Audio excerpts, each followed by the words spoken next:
Société civile. Lancement de 7 projets financés par l'Union européenne.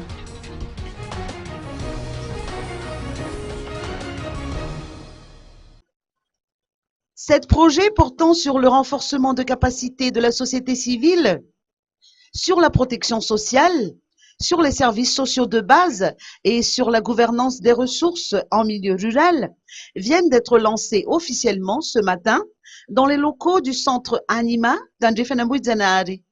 Ces projets seront mis en œuvre par 7 ONG réparties sur tout le territoire national, à savoir l'ONG SAH, l'ONG FIANT, l'ONG Louvain Coopération au Développement, l'ONG Interaide, l'association Manurtsu, la plateforme Alliance Voargas et par le réseau des syndicats des agriculteurs ou réseau SUA.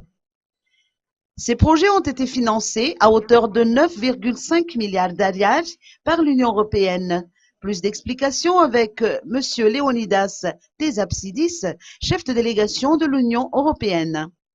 Ce sont des programmes qui sont financés par l'instrument FED, que tout le monde connaît maintenant, le 55 du 11e FED.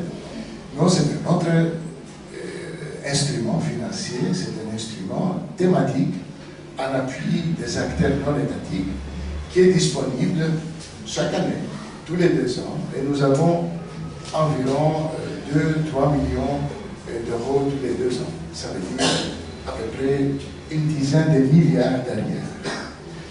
Les projets que nous avons vus sont d'une valeur de 9 milliards 500 millions d'arias, 3 millions d'euros. Et nous avons vu que c'est un cofinancement de 75 à 90% du coût total de ces programmes, ce qui veut dire qu'on mobilise, on essaye de mobiliser des fonds, des financements de partenaires locaux, ce qui montre aussi l'appropriation et ce qui garantit d'une manière la durabilité de ces opérations.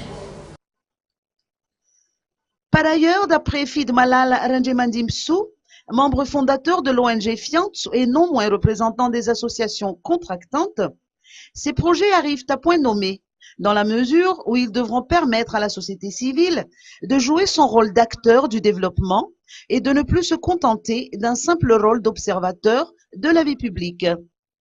Il est plus que temps de mettre en place un partenariat entre la société civile et l'État, a-t-il ajouté.